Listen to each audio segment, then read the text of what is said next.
Okay, so thank you very much. Hello to everybody. So it's our pleasure today to welcome Didier Queloz here. So Didier, we have the chance to welcome Didier for the full week because IPGP is welcoming a science team meeting of a satellite called CHEOPS. That is a satellite which aims to characterize exoplanets, and IPGP is taking part in the adventure. And this satellite project is led by Didier Queloz with other colleagues in Switzerland. So Didier is a famous astronomer. I'm sure that most of you at least know his name. He's the discoverer with Michel Mayor of the first exoplanet around the main sequence star, that is the exoplanet 51 Pégase. And you know, since his discovery in 1995, it has completely opened a new field in planetary science, the field of exoplanets. And now today up to 4,000 exoplanets, almost up to 4,000 exoplanets have been detected. And so Didier will talk us about exoplanet and the quest for universal life. So thank you very much, Didier. And, thank you. Thank you. Yeah, it's always nice to discuss about this. Right, so I won't talk about the satellite, but this is kind of related to the satellite we're flying. I'm trying to give you a bit of an update of where we're heading right now on exoplanets. And the reason why I'm very happy to do that here is actually I'm working more and more with people that comes from earth sciences and biology, biochemistry, earth atmospheres, because there is more and more data that we can get on these exoplanets, and I will give you a little bit of a flavor where we're going. It's a massive field, so I won't have time to talk about everything.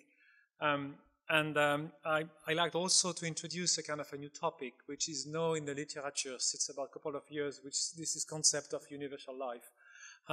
It's a new approach to the origin of life on Earth. It's very exciting because this is kind of a new model that gives some hope that we may one day or tomorrow or eventually maybe in 50, 100 years know more about life on other planets. So that's a bit the topic of my talk. I've been told that you're not expert on astronomy, so I also try to introduce you some global concept we're using on exoplanets. We don't need to have any prerequisite on the topic. Well, as a starter, just to warm you up, this is a very classic image of the planet or the solar systems. And when you are a physicist and you see this, there's a lot of questions you can ask to yourself. And there's one of them which is striking, is why is it so complicated? It's a very complicated pattern you have here. There's a lot of different structure, different material. You have some with a lot of gas, some with no gas or little gas. There's a structure, what you see from the outside. There's an atmosphere, there's a core, there's a mantle. I mean, a lot of people here know much more than me about some of this object here, and I think it's practically the beginning of the whole story about exoplanet. Because why do we search for exoplanet? Is since it's just in a way it's just to understand ourselves, trying to see whether all the planets are alike. And when we started this quest about 30 years ago, we had this very naive perspective that everything would look like the solar system. So we had this really expectations that we should look for giant planets, and these giant planets would take years to be detected because they are on the outer solar systems. But then everybody was kind of convinced there must be plenty of planets, and there's good reason for that. It comes from Laplace some time ago. I mean, the angular momentum, how you get to the star that is slow rotating if you don't get rid of the angular momentum when you just form stars, which is just a massive collapse of a cloud. So you have to find a way, and actually the solar system, most of the angular momentum is stored in the planets. And that's one of the mechanisms that is being used to do that. Though expectation having a planet, the idea of the planet formed from a disk is quite old, while there has been some kind of adventures along the way, because some of my colleagues in Cambridge some time ago, Professor Jeans thought that planet would be born by just two colliding stars, and then it's very rare, which we know it's not true right now anymore. But I think this is exactly the picture we're talking about. So you can understand, and with this very simplistic way to see a solar system from an astronomer point of view, which is two parameters, very simple to get: how far you are from the stars, and what's the mass of the planet, assuming you get the mass of the planet from some mean. So you can imagine the big surprise when the first one, 51 peg, was found here. Because in a way, everything that you've learned is just wrong. you learn that you have giant planets, and they need to accrete a lot of material. They're pretty quick, so they need to do that beyond the snow line, or they have to be far away. And then definitely not expect any such a planet at that orbit. And that was the beginning of a big adventure, because now we know there has been much more surprise of that kind. This is what we call the hot Jupiter, but there is plenty of hot planet in a way, because there seems to be a kind of a dominant species you have in the universe. So right now there's two ways to see that. I will see you two diagrams. They're all kind of full of detection thresholds, lots of biases. I don't want to talk about that. I will try to give you the highlights of this to give you a feeling, but that give you a little bit where we are right now. One of them is if you pick all the stars with planet detected for which we have the size. To get the size we use the technique called the transit. So when the planet goes in front of the stars, it's a brief moment, depends how far is the planet from the star. It can take 1 hour, 2 hours. It can take 12 hours, 14 hours, and you have kind of small decrease of the flux from the stars, and from that you know the size ratio between the size and the planet and the stars. And then it will give you, if you know the size of the stars, which you know not too bad, you get the size of the planet. So you see there is zillions now of planets found. Some clearly have the size of the Earth, other Neptunes, other Jupiter. There is not much planet found that way that have a kind of longer orbit, beyond 100 days, and there's good reason for that, because the statistics just to find a transit just decrease dramatically. You have to be very aligned to see them. And against you also, if you're farther out, you need to wait a long time before having many transits. So more transit you get, the more thin-to-nose ratio you get, and the easier it is to detect small planets. That's why the small planets like the Earth, a bit below the Earth, that has been detected, they're all in a very short period. So pay attention to the scale. This is not a mistake. This is really days we're talking here. So we're talking about planets that have an orbit of 1 day, 2 days, 10 days, 20 days, that have the size of the Earth. It's quite amazing then. And there's quite a lot of this object here. And you have this cluster on the top, which is hot Jupiter.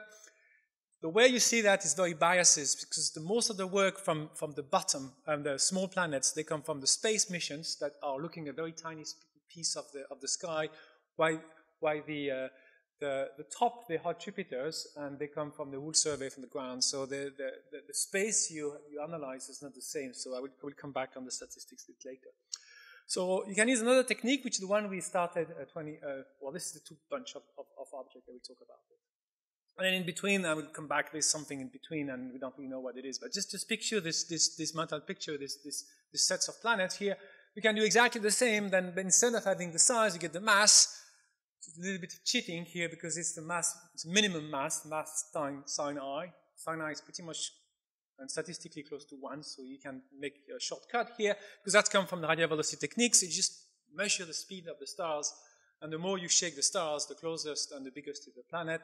So that's all the easy one, or the one very nearby. That's why we picked up one of the easy one when we found the first one. But the main feature, you also find the kind of category you had before, but the big difference here, you have plenty of other objects. Much further out, much more massive. Other biases, other detection thresholds, the planet more further away from the stars, they have less impact on the change of speed of the stars, so they're more difficult to detect. That's why there is kind of rising up. But still, we have a couple of Jupiter here pretty far away, and in a way we're happy with that, because it says to us, well, maybe it looks like the Jupiter we have in the solar system. It's not too bad, it's quite interesting. That's the 4th category of planet we have. So we practically have this 4 category of planet right now, which is the hot Jupiter on the top. Then we have what's called the super Earth, or the mini Neptunes, or Neptunes, so whatever you would like to call them. And then there's something between Neptune and Jupiter. You can the mini giant or the super Neptunes, and then all this Jupiter planet just further away. You may want to have some numbers here. So if you play all the statistics, the threshold, there's quite a lot of work, plenty of papers along this. This is a number you get. You pick a star in the sky. How likely it is to find one of these planets? This is the answer. So 1%, few percent to pick a 51 Peg object. Okay, we had 100 stars. We picked one. We were not very lucky. We just did our job here 25 years ago. The small object, 30 to 80%. It's quite a lot, man. If you take one star, 30-80% chance to pick one of these objects. I'm talking here with a 1 Earth size object with an orbit of a few days. Well, in the middle, you have not very much between Neptune and Jupiter. There's a good reason for that, because we believe this is kind of a dead zone here. Whether you stick at the core of the planet or you start accreting and you make a giant planet, something in between is kind of unlikely to happen. And then we have 5-10% of the giant planet. So we can think it's pretty cool, because 5-10% is maybe a system like our own solar system. We just observe Jupiter. Well, actually, it's not that simple, because if you study the structure of the orbit, let's say the eccentricity of the orbit, and well, this is where we are, all the other planets, we don't know here. It's void. I don't mean there is nothing, I just mean we have not found anything yet, which is where sits the Earth and Venus, and this is where you would like to get some object, and we're going down there slowly. But I won't talk about the way to get that, but there's a lot of effort along these directions. This is the histogram. It's a cumulative histogram of the eccentricity of the Jupiter. So pay attention, it goes from 0 to 1. So you just count how many you have. So the question here is how many objects with an eccentricity less than you have. So if you go to 0.2, so you go up, and you end up with about 50%. So you have 50% chance to have a planet that is eccentricity less than 0.2. So if you go down and you assume you want something which is 5% eccentricity, which is roughly what you have in the solar systems, you realize that you're talking about something, let's say 10.1 to make it simple. You end up with something which is close to 0.2, 20%, 10-20% of the object. So we have 10 or 20% of the 5% I was telling you before that may look like Jupiter. So it's kind of an interesting picture I'm giving you here.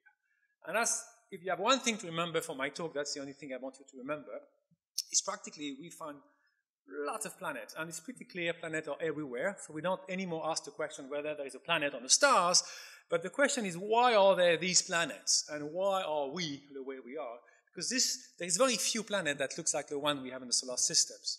Maybe 0.5% of the Jupiter we picked look like our own Jupiter, including the orbit, and clearly we have certainly more than half of the stars that have planets are different. And even if you forgot about the Jupiter, it's already something interesting. So it tells us that compared to what we thought, we are not the rule in the formation of a planet. We are one of the many options. So how likely is this option? I don't know yet. And people have looked at this and tried seriously and trying to find out, and the most, closest attempt to the answer is the Kepler missions that are trying to build up the statistics, the probability of having what's called eta Earth, is how much you get something like the Earth. So they look at any planet between 50 days and 300 days here, and they went against the size of the planets. And then, of course, they had not very few, actually they had none, really, that would correspond to this criteria, but they have been trying to extrapolate the distributions. So it's kind of a Bayesian analysis. So the closest you stay to the data, you have still something that makes sense, and the more you go away from the data you extrapolate, it starts to make no sense. And you see exactly this, down to 1.5 Earth size, roughly speaking, they get a probability of 10% to get an object of that kind within the period I'm mentioning here, 50 days and 300 days. When you move down to 1 Earth size, then the range of the error, and the yellow is the 1 sigma, the blue is the 2 sigma here. And practically you can go for a few percent up to almost 100%. So practically today we don't really know, but we know there is plenty of other planets already. So how do we get into this picture? That's the big open question. So we're trying to turn our attention to something a bit different, because we have difficulty to find the systems. We're trying to ask yourself, okay, we found a lot of objects between 1.5 and 2 Earth radius. What are there? So you can talk to people building Earth in the lab, and they will tell you, well, I can make an Earth up to 1.4 Earth size, roughly speaking. After, you have to be creative, because it becomes more difficult, the pressure changing, the phase changing. So we can play around that, or you can just measure what's called the bulk density. It will give you a kind of rough idea what we're talking about. So it's very gross for some of you here, because you get only a kind of bulk density. You don't know if you have a core, a mantle, whatever, but you get a feeling globally what you get. So there's many options always to get the same answer. But already, it will give you something. And the answer is this diagram, which is all the objects below some mass and size. This is a mass in Earth, the size in Earth as well. Then you pick one. You see 1 Earth is down to the corner. 2, 3 is log scale, pay attention. And just to help you to guide your view, we have made a hypothetical planet that doesn't exist. If you have a planet only iron base, only silicate rocks, and only ice. Well, the reality is the mixture of all this, but we want just to make it simple to see where we fit. And all the data, you see all the planets for which we have both at the same time a mass and a size. So we kind of know where to fit here, we get the density, and will tell us what we're talking about. So this was a big shock, because what you start understanding here, and you can have an object even within the 5 Earth mass regime, so very kind of like the Earth in a way, but if you look at the size of this planet, there are some that looks like in agreement with the silicate rocks scenario, that we have 2 or 3 of them on the bottom, but for the very same mass, we also have other planets that are far away from this. Completely ice, and even some that we know they must be gas. When you think about this planet, they're pretty close to the stars. It's very mysterious. How do you get this? There is no proper scenarios to get that right now. We just have to face the reality. And these are the planets that are the dominant species in the universe. It's not us, that's this. So that's kind of a big puzzle right now. And there is a satellite that will be soon be launched. It's called TESS. That it will make a map of the whole sky, which we don't have with Kepler. And try to identify all these planets, and we get the mass and the size, and we should know much better about this. So what we're thinking about this is the way we have to understand the formation is not the static way we had in the past, and it's much more dynamic process.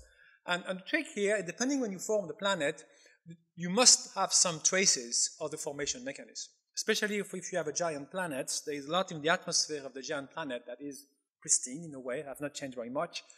Completely different if you take a telluric planet or a small planet, because the atmosphere you got has been completely changed, transformed just by the nature of the object. But for big planets, you can kind of get something and give you some kind of a trace of what happened. So the trick is very simple.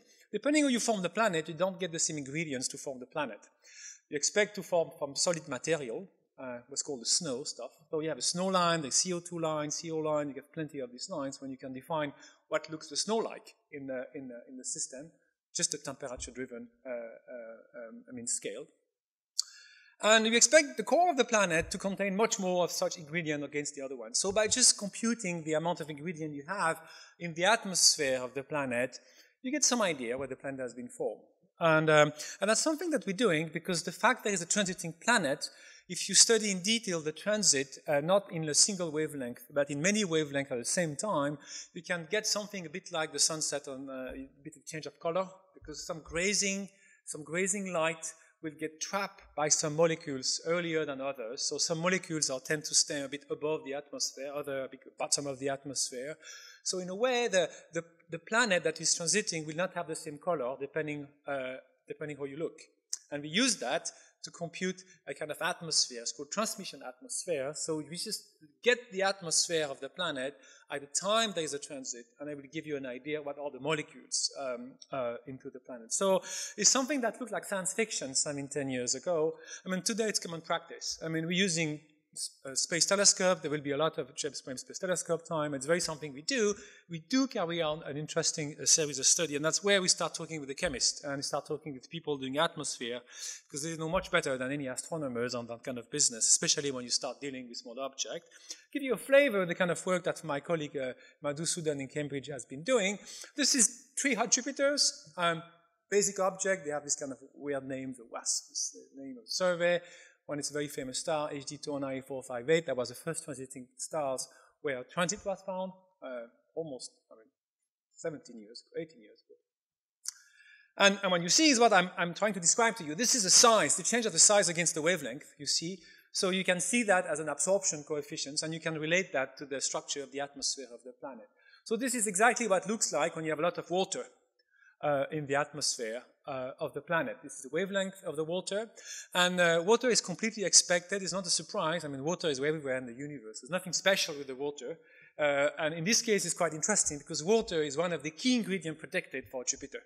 People expect water in Jupiter because the rationale to build Jupiter is to have a core which is practically made of the ice you have around when you form Jupiter. Jupiter is expected to be formed at a location where there is plenty of water ice, then there must be plenty of water in Jupiter as a conclusion.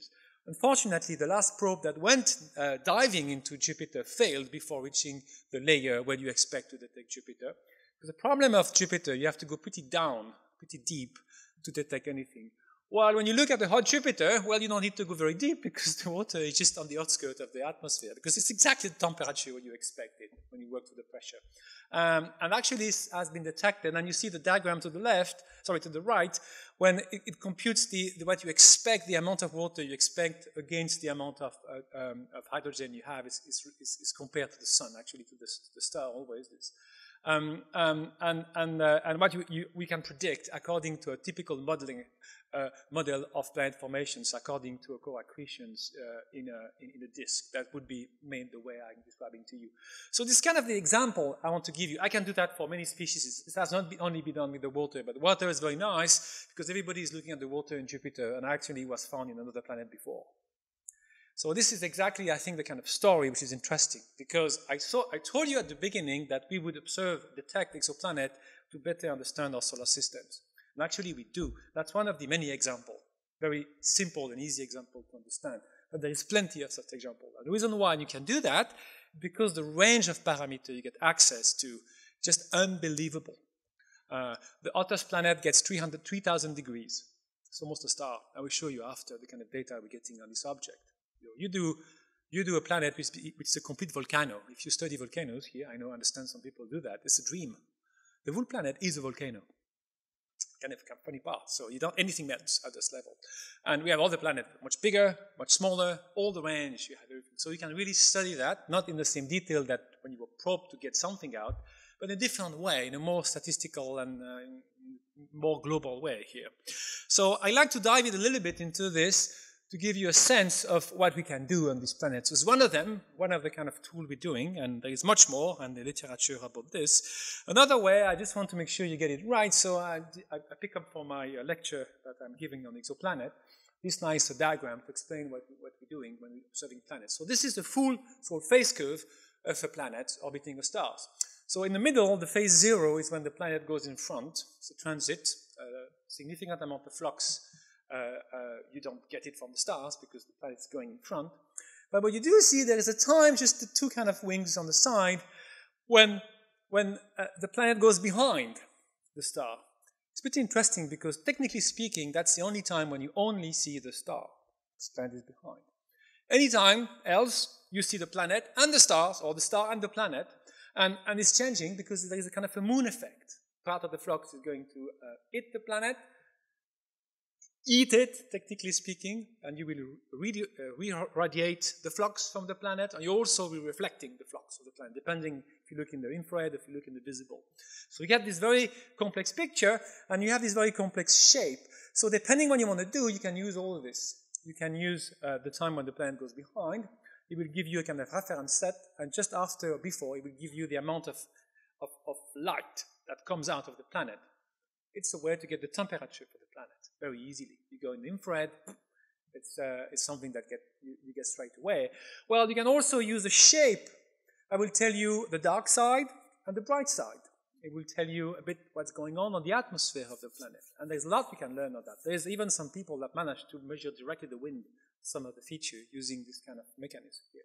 So this is quite interesting how such an object that almost barely visible, but we can get so much actually out of this atmosphere of this object. And that's one of these interests, I think, of the field, is we start getting that level of data. So the quality of the data is related to the size of the instrument and the equipment we're using these days. And there has been tremendous progress in the last 5 years about the whole approach about this. So I will show you state of the art, what you can get. This is one of the objects, Kepler-7, was planet detected by Kepler. This is what I was mentioning to you, the phase functions, the moon effect. So there's their side, dark side. You don't see the transit, it's 0, it's too deep. This is part per million. So I know some of you are working to detect tiny, tiny stuff here in meteoritic, and then this is the kind of stuff we're doing, observing a star. So we're really detecting tiny, tiny stuff compared to a stars. The star, of course, is moving. You have all the noise of the data.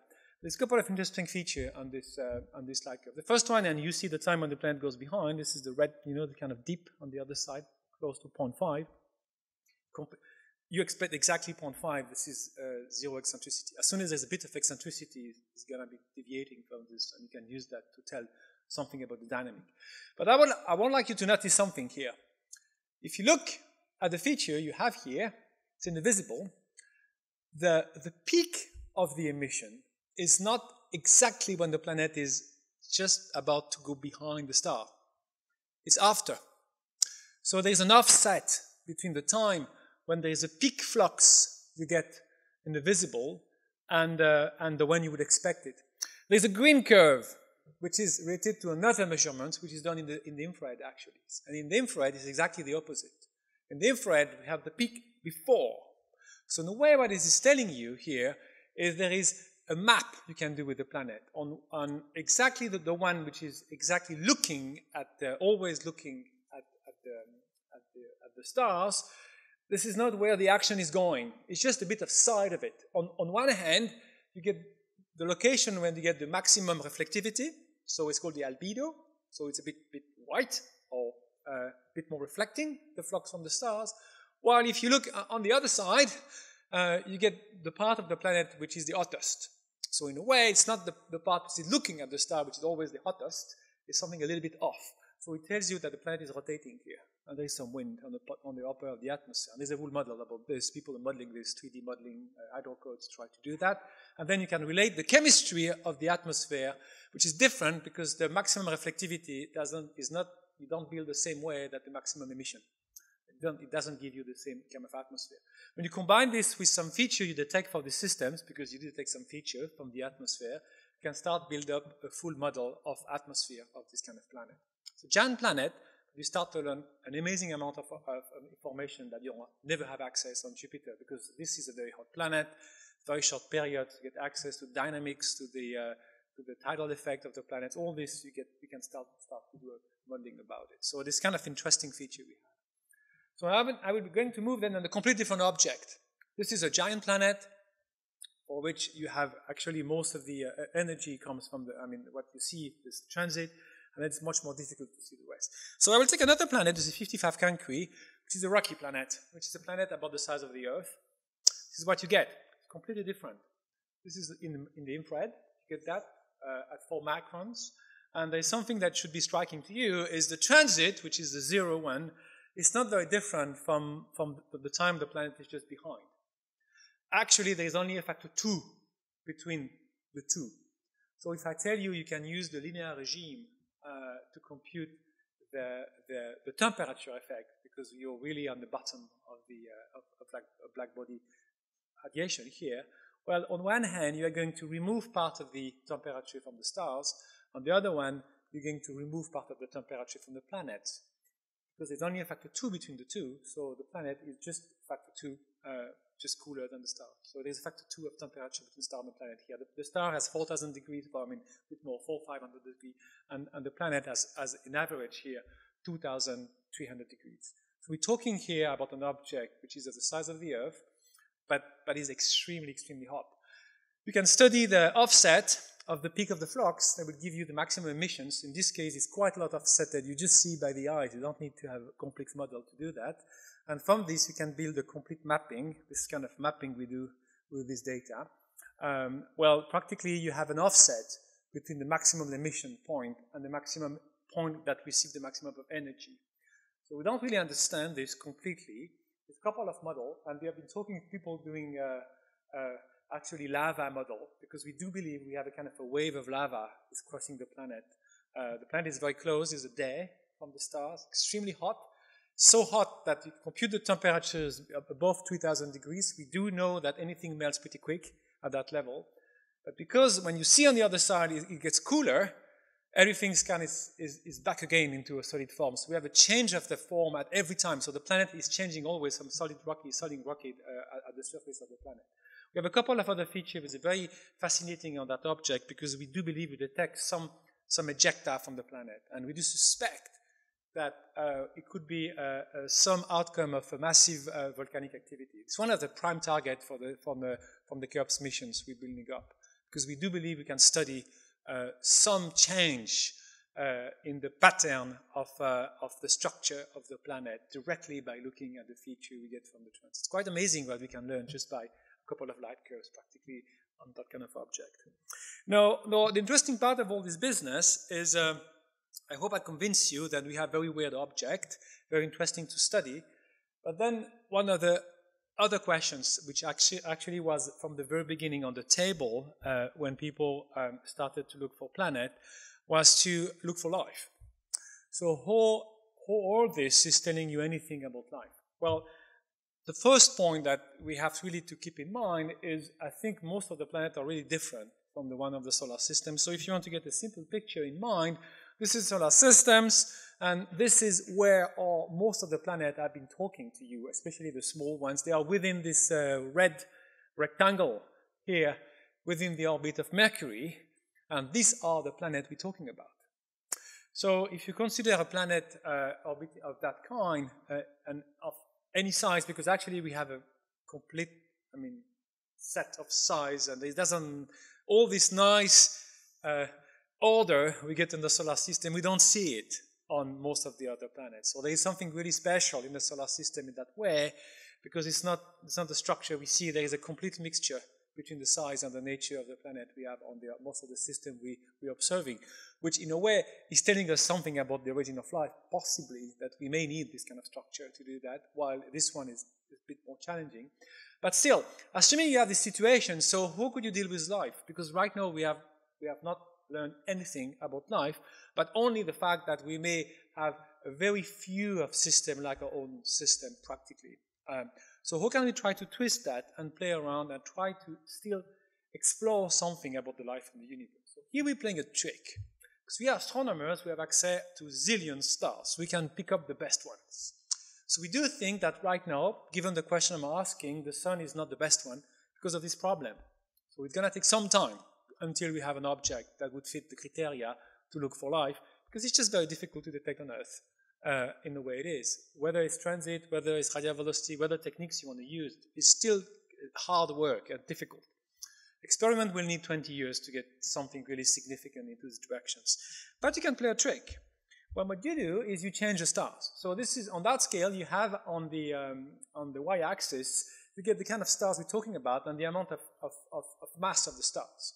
So stars like the sun are not common. The most common star are tiny stars called M stars. It's the common stars of the universe. We're surrounded by that kind of star. Proxima Centauri is one of them, for example. Well, in this case, a bad example, because Proxima Centauri is part of a system which has two other stars that look like our own stars. But there's plenty of other that kind of stars around. And if you take this kind of range, which I don't like very much, which is called the Habitable Zone, which is a very simplistic way to try to explore what are the best regions for which you can sustain the minimum conditions to sustain life, at least on the solar system, assuming the exact composition of the atmosphere of the Earth, will give you some kind of a range that is between, in our case, Venus and Mars. It's good news.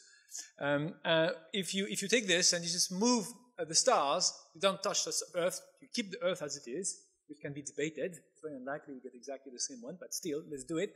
What happened is this range is going closer and closer. So it's called the Habitable Zone concept. It's been created 20 years ago when people studying the evolution of the atmosphere on Earth. And at the end, what you find out is when you reach the bottom here, which is about a star which is 1/10 of the mass of the sun, still not yet the 0.08 until you're not qualifying anymore to have enough mass to sustain the nuclear burning. And you move to a brown dwarf, which is different kind of object. But if you really want to keep a star, it's shining star. When you reach this level, you see the distance where this habitable zone would be. Extremely close. I mean, it's exactly in this kind of range, 0.003, maybe close to 0.1 AU, which is exactly the range where we're finding all the planets these days. So you don't need very much, you don't need to be very clever to say, okay, well, if you want to find life, the only way to do that is to look for planets on that kind of stars, because we know there's tons of planets very close. So why don't you try to reverse the argument? Instead of trying to find a system like our own systems on a star like our own, let's get rid of this. Let's try to make sure we have at least the minimum condition we believe are right, and you can debate this still, but there's still the minimum condition you have in mind.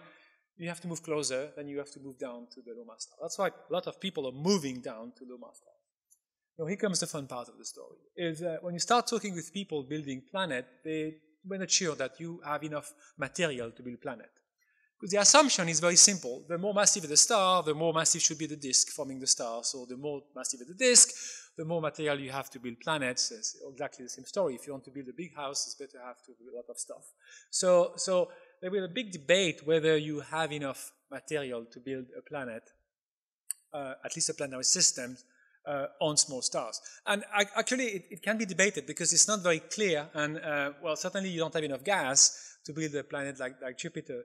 But when talking about small rocky planet, it's not very sure because there's plenty enough material. I mean, about 7% of the mass of the disk would qualify as a right material to build a planet like the Earth. And when you think that then there's a factor of 300,000 of mass between the Sun and then the Earth, so give you some room for maneuver here. You can lose a lot of material, not being very efficient. You still have plenty enough to build a planet. So some people believe it was a lost cause. Other people think we should try it. And I think we've been lucky because with my colleague of Liège, I mean, we started the program. We joined this program. We started a massive survey on that kind of object. We got lucky. After 15 stars, we found one, which is very famous. He went to the press 2 years ago. It's the TRAPPIST systems. So I want to spend a bit of time on this one because I think it tells about the way where we may be willing to go in the future. So it's kind of a fascinating system, but in a way it's kind of a classic system because it's a star with plenty of planets. You see all the transit here. That's how it looks like when you do that with the space telescopes, and you have 20 days of continuous measurement of the systems. So we found 7 systems here, and the size here we're talking about object is not far from the size of the Earth, and the fact we have so many planets on such a small stars tell you that actually these stars, they do form planets, and certainly they do form not only 1 or 2, they can form a lot of them together. So this prospect of considering M stars as a good target for finding system for which you would look for life is not completely crazy, and that's something we may be considering seriously in the future. And a very easy picture of this is if you just scale the habitable zone the way we have it on the solar systems to the TRAPPIST system, which actually, if you have it in scale, it would be really in the middle of the solar system. And when you compute the flux, just the flux that come from the stars, because it's very cool stars, M stars, then you will reach something similar. And you have actually 3 planets that would fit the criteria of the habitable zone when you apply it to these systems. So I think this interesting avenue to study. There's a lot of interesting feature. I mean, there's a lot of resonance here in the systems that tell you something at the formations. We have been using all these resonances that creates a lot of TTV. It's called these delays between each planet is seeing the other. So there's a bit of delay of timing between each of these planets. And if you make good use of this, what you could build is this kind of mass, planet mass and planet size. And that's exactly what we know today. I mean, this is a recent paper that has been published a couple of weeks ago, led by one of my colleagues of Bern University, and producing the mapping using the TTV of the mass of this system. It's quite complex analysis, it's multi-dynamical analysis, but it will give you the picture. So we have here a system which is clearly within the kind of density you expect from a rocky planet, within the error bar, and you see the 1, 2, 3 sigma. It's a rule Bayesian analysis. Have a look at the paper, it's a fantastic analysis. And they're trying to compare with different scenarios, building different way to build a planet, depending if you have a big core, a small core. And, well, I don't want to spend too much time on this, but just to give you this kind of stuff that can be done. So we have no stars for which we can find such a system here, and then we can start studying such systems, and we can start dreaming about life on this system. Now, the next question on the top of that is, okay, fine, we have a system, we have a transiting system, they look like the right place, they look like the right size. We will get an atmosphere of this system. We're just waiting a telescope to be launched called James Webb Space Telescopes, and it will do some atmospheric detections of some of this, and we may find some feature. So what do we do? And that comes the fun, because I think as astrophysicists, I've been spreading a lot of mistakes in the past. And this is where when I moved to Cambridge, where I start talking with people. We're not astrophysicists, but they come from the chemistry, they come from Earth atmosphere, and they come from the study of the upper atmosphere of the Earth. And they were laughing at me about this, and they completely changed my perspective onto that. And there has been a nice paper, a good summary of this, which is this paper I stole to Vicky Meadows, that made a synthetic summary for NASA. You may have heard and I think the idea comes from not far from here, from the Observatoire de Paris here, that the Holy Grail is to get oxygen, ozone. Let's find the ozone. I remember, I was part of the study, so I can talk about that, because I was one of the dreamers. We completely designed a wooden instrument called Darwin to do that. It's completely crazy, and I think that now. And the idea is, let's find oxygen, we find life. That's it, because oxygen is a tracer of life. Actually, this is completely wrong. I know we know that. And I want to really say it publicly here, because we have to stop this. Because right now, it's pretty obvious that oxygen can be created in many different ways. This is 5 scenarios, but I'm sure there is more. I'm not expert into this, where you can create oxygens directly without talking about life. So one of them could be life, indeed. So of course, if you have CH4, CO2, H2O, O2, you may have a scenario when you get oxygens. But if you only have water, you can get oxygen, because just the reaction you have, it can be the volcanic reaction, it can be the upper atmosphere reactions, it can be traction that you have between some part of the planets and then the upper atmosphere. There's a lot of ways to get the oxygen. So I think we should be very careful here, and we should stop trying to detect something which is exactly what we have in mind here, and trying to build a complete different approach into the detection of life. I'm not even talking about SETI search, which is looking at ET radio. I think doesn't make any sense. It's not related at all about this kind of study. It's another kind of study, but that's certainly not the one that deals with life in the universe. It's not the way I see it. So, how are we going to make progress here? Well, that comes the interesting part of the game. Well, let's go back to Earth. Let's try to do what we can do, and that makes sense, because you can always imagine, okay, life can be different forms, and how are we going to find it? And that's certainly a valid point. And I'm claiming that we should find anything we don't even know. Even people that believe we're looking for life 2.0 on Earth, and we may still be missing it. It's very unlikely, but okay. Well, how are we going to? Do we have the tool to do it? I mean, if there is really 1 kilometer down, would we be able to detect it? If you don't look for ATP, if you don't look for something you know exactly what to look for, would you detect it? Not sure. So let's go back to the beginning. So you start having in the same room physicists, chemists, all these people, and you start arguing what is the good way to do it. And then, in a way, the physicists come up with crazy approach and say, okay, let's go back to the basics. What is life? What is special in life on Earth? Well, then everybody comes with their own idea. But if you go back to the very basic, there is something which is really weird, I think. We all know about that, but we may not really realize this. Why do we have only 20 amino acids? Why? It's plenty. Look at in chemistry textbooks, I don't know how many there are, but there are really lots of them. So why are we using only these 20 amino acids? Why only 20? So here you have 2 ways to see that. You can say, well, it's just luck, and I don't believe to luck in these businesses. I do believe there is something intentional here, really behind. So you can think about energy. So you talk to the chemist, and they tell you, well, not really. I mean, there's some obviously very simple ones, but as soon as you get a bit more complex one, it's not really the case. And then there is some self-reproduction mechanism here. If you get enough of some, you get the other ones. So you need at least to have 11 or 12 of them to make the other ones. I'm just repeating what I've been told. Don't challenge me on this, please. And then you can say, oh, well, this doesn't really work. So the minimum energy concept, and it doesn't work. So what you're left with, if you don't want to invoke God into the story, you have to come with another story. And the other story is, well, it's very simple. Why the house in Sweden are built in house, and why the house in Paris is stones, and when you go in Africa, they use another way to build houses? Well, because that's only the ingredient you have. So we came up with this idea, which is a bit stupid, it's silly, so simple, is, well, life has only been using this 20 amino acid because this was the only one available. That's it. No others.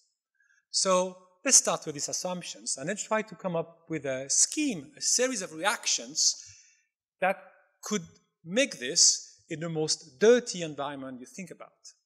That comes the fun, because actually what I'm going to tell you go against all that you've been learning on the origin of life at the bottom of the oceans in all the textbooks. And when I first heard that, I was very skeptical, but you will see them at the end of the story, and then after you can fire here. Because some people manage to find the chain of reaction that create these 20 amino acids in a very simple way. I just make a copy paste, don't ask questions. This is published in Nature Chemistry 2005. There's a couple of other papers on this. You may have seen this. This doesn't produce the 20 here. I think there is a 7 that's being produced. If you don't know how to read organic chemistry, you know, we started 2 years ago in Cambridge what's called 101 lecture for astrophysicists about chemistry, organic chemistry, and we started exactly the same for the organic chemistry, which is 101 astronomy, because we realized we never solve this problem if you don't know what we're talking each other. So we start to learn each other and trying to assemble. This is the starting point here. When you get this, you get all the rest. With a little bit of a caveat, we see a lot of yellow stripes here. You need energy to produce this. Without energy, you don't get anything. No. So you need energy here.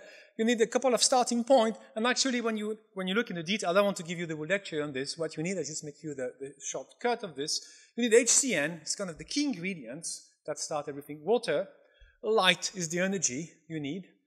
You need some component, but you find this component in very commonly in the meteoritic, and a little bit of stuff you get in the volcanoes, like SO2, one of them. And you have to just let go of the surface chemistry. Surface chemistry, I repeat, surface chemistry. We're not talking anymore about bottom of the ocean here. We're talking about surface chemistry going on the atmosphere. So if you get this, you make this. And the most exciting part of it is the yield you get is massive.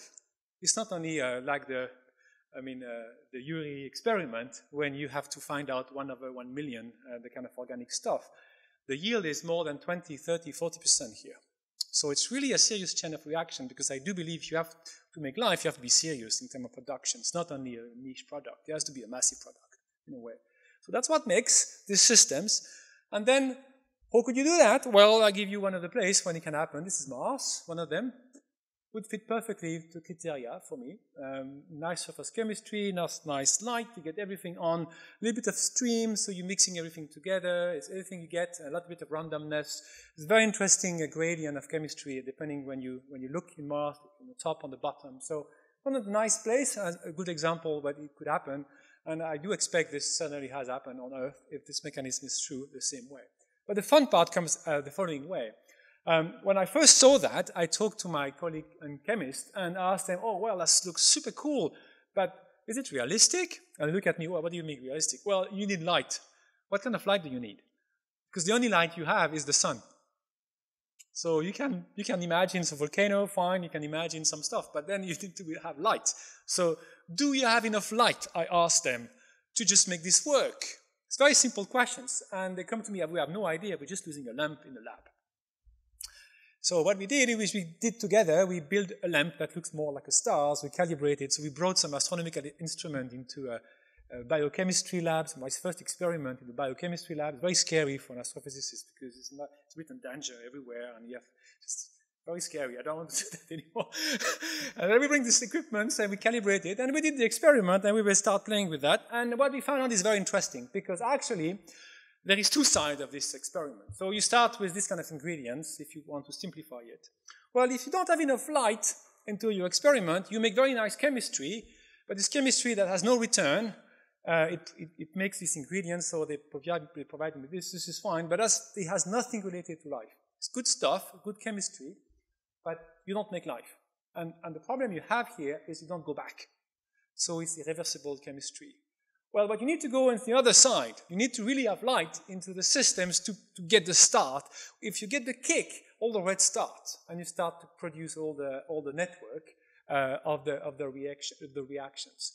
And the question is, how much do you need to be on the dark or the light side? So we have been trying to play with that, and I will show you the result. It has been submitted quite recently, this study.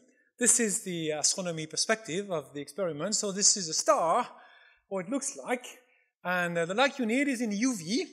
So I see you're already grumbling here because UV, well, but you're going to kill everything. You're right. I mean, I'm not claiming I produce DNA here.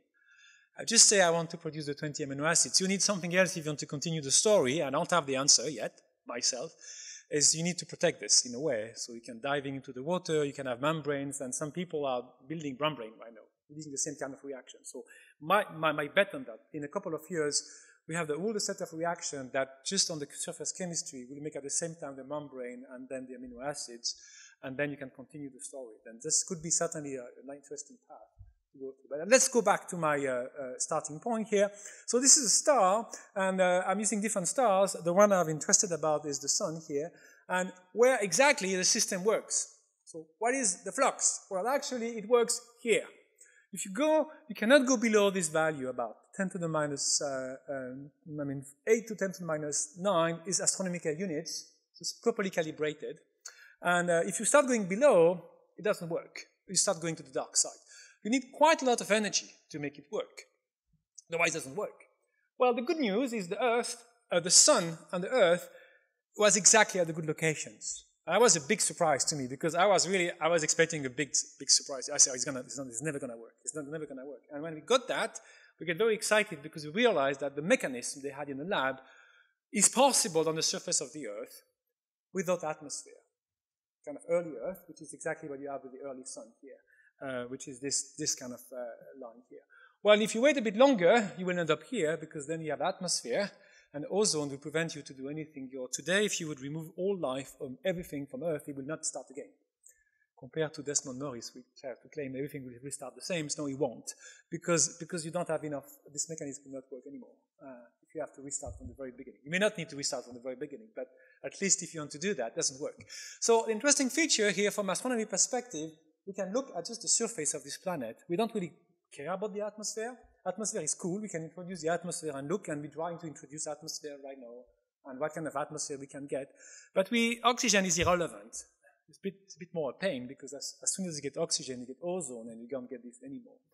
So this is an interesting part of it. But then there is a drawback into that, which is interesting. Well, if I take another stars, like M stars, the one I show you, the TRAPPIST one, this is where I am. So all the effort that we're doing in astronomy these days to find planet on M stars, even if this is in the habitable zone, we don't have enough flux in the UV produced by these stars to make this work. Well, you do have some flares. We don't really know very much. Sometimes there's a flare, so maybe there's a bit of hope, but it's still very uncertain here. So already there is something interesting story here coming, because we already can debate about whether finding life on this kind of stars is relevant for what we're doing, but we already learned something interesting, that at least if this is the mechanism we want to reproduce, it's unlikely to be the right mechanism here. And if you try to get a synthetic view of this, actually, a nice way to express that is to combine this famous habitable zone that we describe as being the region where we get surface liquid water, with this kind of right distance for which we can have this mechanism working. And that's what we're trying to do here, and submitted this to science recently. What we call the abiogenesis zone is, if you want to have at the same time water, liquid, you have to sit along this kind of blue regime here. TRAPPIST is on the bottom here, fits within the habitable zone. But if you want this mechanism to be working, you have to be above, clearly, within this kind of yellow regions. So, and we're back to the beginning. Well, without surprise, because we're looking for the way life is set up on Earth, so we're kind of getting back again. So we are in this kind of exciting times where, in a way, we start building a theory that's meant to explain the life on Earth that will keep evolving and developing, and it's just the starting, I think, game of that. But at the same time, and all the planet we're detecting doesn't really apply to this. So it doesn't say that there is no life on this other planet, but if you want to predict the 20 amino acid being the same, I think it's unlikely to be the reason. This is likely to be the case. We may have maybe different kind of life, different 20 amino acids, but it's a completely different story we're talking about. So just to give you here this example, which is a very ongoing research, to trying to encourage you, and I do the same everywhere, to try to integrate a bit more the different perspective into such a complex topic like life and the structure and nature of this planet. And I think what this place is certainly a good place, because I've had a kind of quick tour already, and I've seen a couple of elements which is related to the kind of stuff we're doing here. So I hope I entertain you enough, and if you have some more questions, so I'm here until Friday. So I have other times as well. Thank you.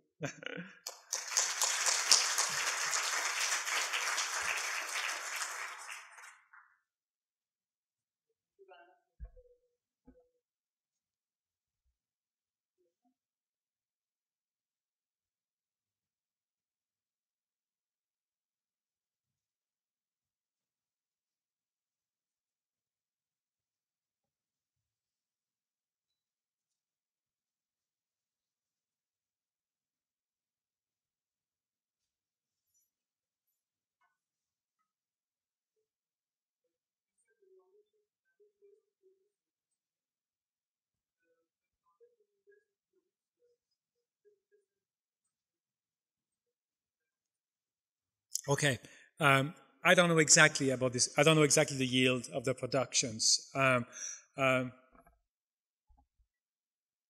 Okay. You know what?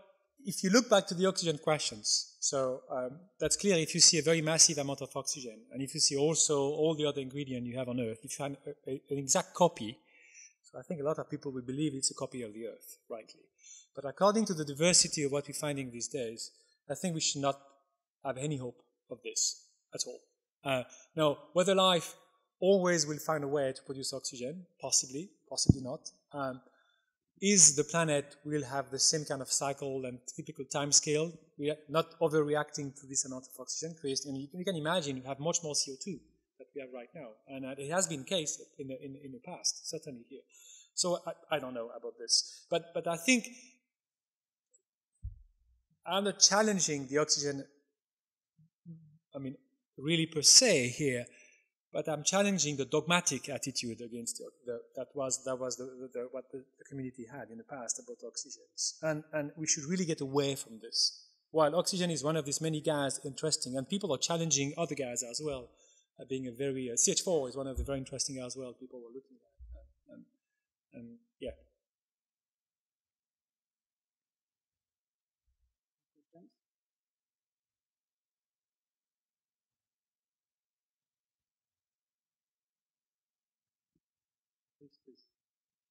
So you explored the production of amino acids on Earth. But since I'm a meteoriticist, I can mention that in Cavendish chondrites we find about 70 amino acids. So there is a possibility that the amino acids we use on Earth were inherited from those found in meteorites, but modulo some evolutionary process which selected some amino acids and of course some enantiomerates of them. Yeah. Actually, this is one of the interesting points of this story. I agree with what you said, and there's clearly a lot of amino acids being detected. So if you have so many amino acids falling on Earth, why do you have these 20 that you picked for life? And I think you don't have a mechanism for this. That's a problem. People say, oh, we're going to do that, we're going to select them, or the black smokers, they're going to do that. But there is no chemistry that tell you exactly what's going on. It's just ideas right now. So that's the first time we have a network of chemistry. I'm not claiming it's the right one, but I think we have for the first time a real network of chemistry that works. But doesn't prevent any meteorites are nice because they provide you some ingredient you need anyway, and there will be a lot of meteoritic falling anyway, and we will get it. And that's a byproduct. There's no challenge this. Whether you have enough of the right one, and why don't we have also the other one that being picked up by life? So I would love to see something about this, but there's nothing really clearly published right now with a mechanism that exclude the others from being picked up from chemistry reason, just the chemistry reason. And I think that's a really interesting twist and interesting aspect of this theory here. Basically, my question was related to that because you might produce a lot of amino acid. I don't want to say everywhere, but in different location, and then the system of plant formation is so dynamic that you can mix everything. But then, since the question was very similar, you showed before that you need one of the important ingredients that I can see from your chemical network is H2S. Yes. Is it right? Yeah. So there are zones maybe before the formation of planets, you can concentrate a lot of clouds of H2S. Yeah.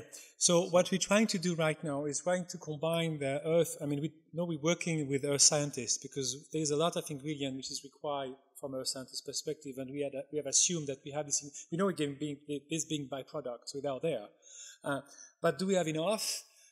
Is the mechanic of the mechanism, the idea of a stream, does it work to get this ingredient? So this is topic for this scientists, people just doing rock study, and they will tell us this. We're working with them right now to make sure we can include this part of the ingredient and make a really one-to-one model into the formations of life. That's the idea. But you're right.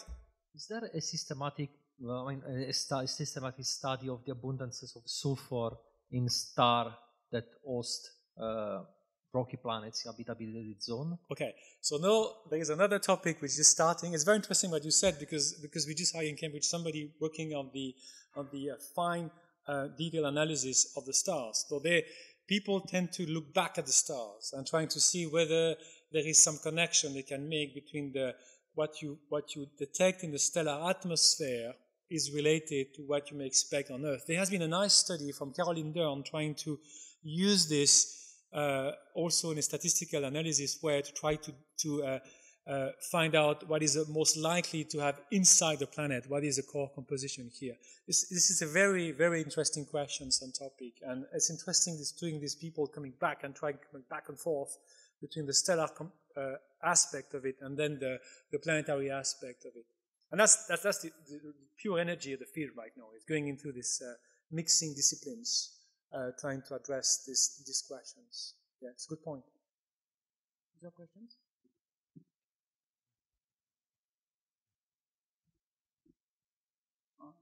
Do you assume all the planets in the habitable zone to be having a magnetic field? Sorry, say it again. Do you assume all the planets in the habitable zone have a magnetic field? Oh, magnetic field is one of these questions we would love to answer. There is a dream, is to be able to detect a magnetic field on a planet. Well, the way to do that would be to use the radio. Similarly, that the magnetic field of the IO and systems were detected just by luck, the 70s. I think it's not out of scope to do something.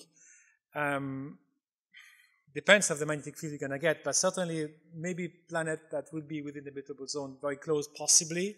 There is some model. There has been a paper recently about this. That would be really interesting. And there are also questions about, I think there is something that we may find out before this, is if there is a significant volcanic activities. Because there's a couple of these molecules produced by the volcanoes, they may be, if there's enough, it's a massive volcanic activities, we may be able to pick it up and to see something unusual in the atmosphere. That's kind of a dream we have as well there. Because we need this part of the ingredient. We understand life is maybe related to that as well. So it's all this element that we would love to get.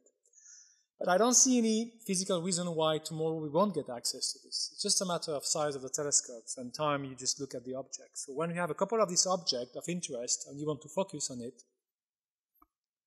so far it's amazing what we're collecting on planets when you see how far we were 25 years ago. So I think if you extrapolate in the next 25 years, who knows exactly what we will know, but certainly far more than this.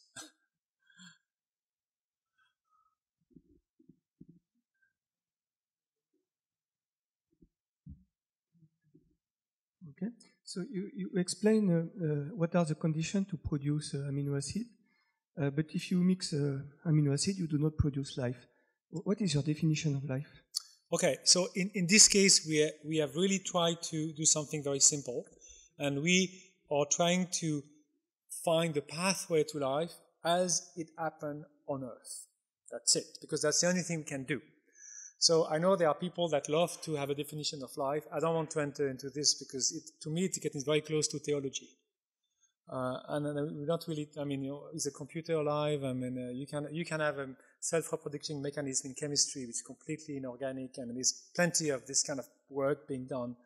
I don't think it's relevant here. I think it's always good if you can find stage for which you may be able to assess how likely is the life on another planet without requiring the life to be really significantly visible. Already, what you get from the planet, if there is something that will tell you there may be something. And then possibly there may be some kind of lab experiment reproducing some of the specificity of a planet being Earth being done on Earth and trying to match some data we have on other planets. You can always play this game, lab experiment, and trying to deduce some parameter and then try to see it. But definition of life, it's in front of a nice drink kind of discussion that can last forever. Another question? Yeah, thank you for the presentation. You told us about the oxygen dogma, but do you think that are there any combination of gases rather than oxygen only that can be more robust Yes. indicator of life? Yes, you cannot see the atmosphere without the planet. The atmosphere is complete, and you know that here. I mean, it's completely connected. So we should stop disconnecting this whole game. It has to be together. So to understand these questions, you have to come up with a global model. At the same time, you have to understand what you understand from the planet, and you have to see what you understand from the atmosphere, and whether there is a clear evidence for a strong imbalance that could be related to a mechanism that looks like a living mechanism. And I think that's the only serious way to. Otherwise, we'll keep arguing about anything for decades. I mean, we have to get this together.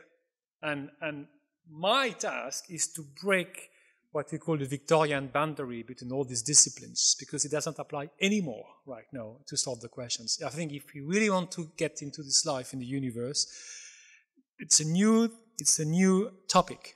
It needs a completely multidisciplinary approach, because you cannot see that only from the astrometry perspective or for the Earth perspective or for the life perspective. It has to come together.